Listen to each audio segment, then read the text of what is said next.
Hi, I'm Alison from Soul Like Dotty at Forever Daisy Chain. Thank you for stopping by today. I'm going to give you a little tour of my new craft room, my sewing and jewellery making and using the Cricut machine. So yeah, hope you enjoy it, and thank you for stopping by. So all the furniture that's in the room is generally from IKEA, with a few of the bits that we already had before.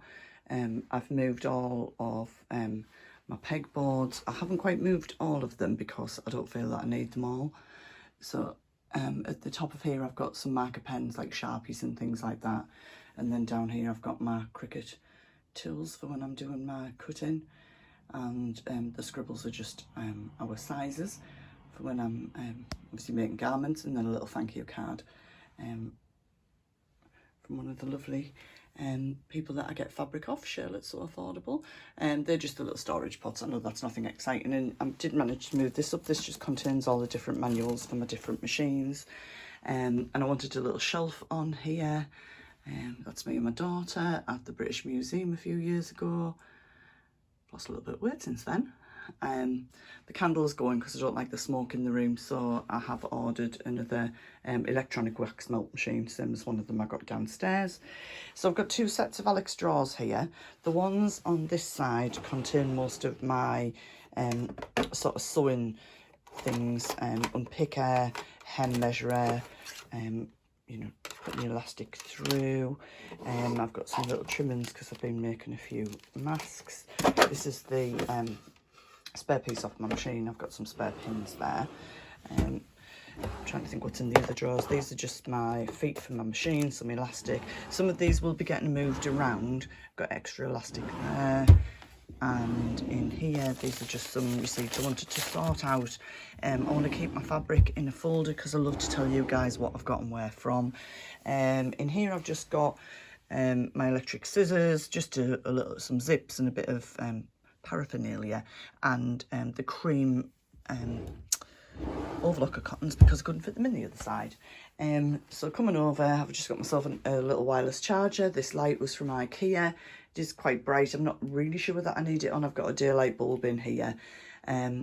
Just above my shelf, I got that lovely little rainbow sign, which is so cute.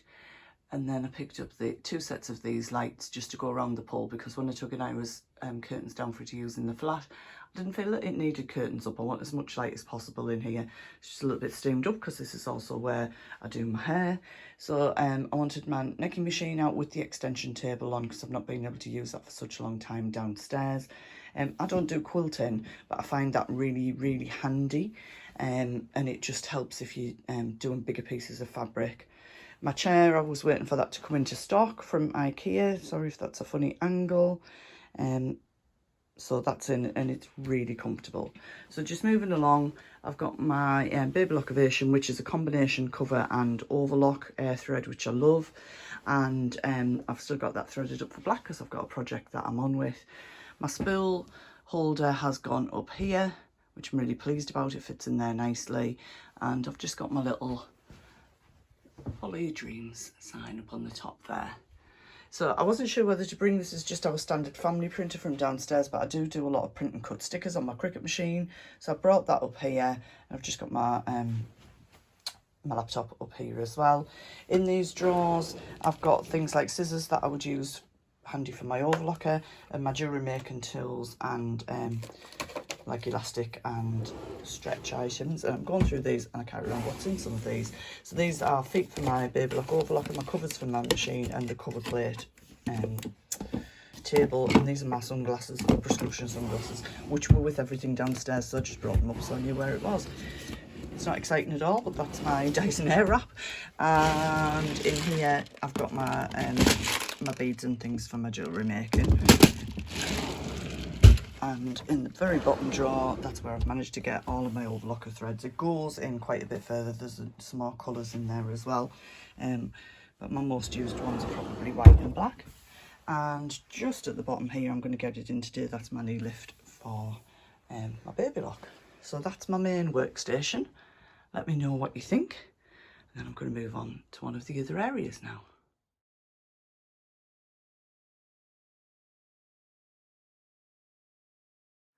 Okay, so one of the very necessary for me but unnecessary things for a sewing room is a little mirror. Hello. Because as I said, I'm going to be doing my hair and makeup in here now. So this was the area that was over the stairs. You'll see that in the little before clip that I'm going to share. And probably needs a little wipe over. So I've been able to bring my Cricut machine up here. It's not powered up at the minute, but I mean I can just ease it forward. This is just stuck on with spray adhesive, this A1 mat. And then when I'm putting the mats through, I won't need to move it very far forward for the smaller mats, so that fitted into that space perfectly. I've got a little rail here which I'm going to put the tissue paper for packaging on. This was also from IKEA. Underneath I've just got my silver sterling. I only use sterling silver, so sterling silver findings in there. This basket's just got some ribbon and washi tape in, and this hasn't got an awful lot in. I've had it for 10 plus years maybe. I absolutely love it. Just turn that hat around. But I've always struggled a little bit for where to put it, and I did get a cushion to go on the end there, but I really like that storage unit there. So moving up the shelves, I've separated my magazines out. So these are my, I think it's my Love Sewing magazine, or Simply Sewn on the other side, Love Sewing or the other one. Just cancelled those magazine subscriptions because I'm going to do something slightly different. I've loved them, I've had them for a year, but I've probably covered most of my pattern needs, so I'm going to do another little vlog on that. So these are most of these are probably kind of offcuts that I've got left to use on projects, apart from these two, which that's definitely for some of the double gauze. I'm not sure with that one yet. And on the other side I've got my cords. So moving into the next area, this is my cutting station. As you can see, it's got my heat press on it as well. Underneath it, these are just the malum drawers from IKEA, which we already had over here. I'm not going to go through the contents of those because I've got patterns in the top, but the rest of them have still got clothes in because we're waiting for a oak set to come into stock to go into our bedroom, which will match in with some of the oak furniture we've got. And this cupboard here contains a lot of my materials that I use on my Cricut machine: vinyl, HTV, infusible ink, transfer sheets, and then I've got some packaging and bits and pieces here. Cal's going to put some more shelves in here. He's done all of this for me. It's been amazing. Over here, they haven't come out too bad. I'd painted these drawers grey previously, but they need something doing with them.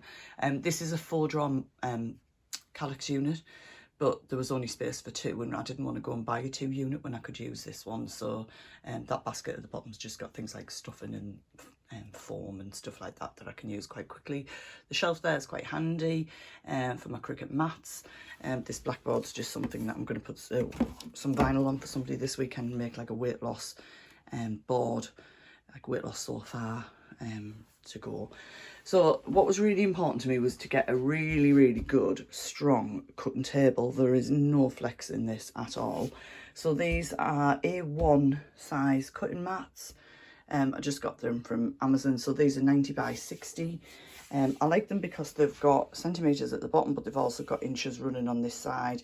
Each side is different, so I quite like them. I wasn't sure where to put my heat press, but it's working really well there. And I've managed to get one of my pegboards in, although because the heat press opens, the reason I wanted to touch this is so that I remember to use it.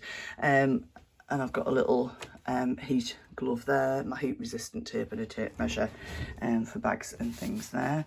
So I'll do some vlogs on that at some point soon as well.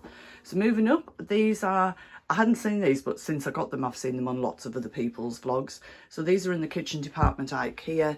In the UK, you buy 1 wall fixture and 2 pockets, whatever you call them.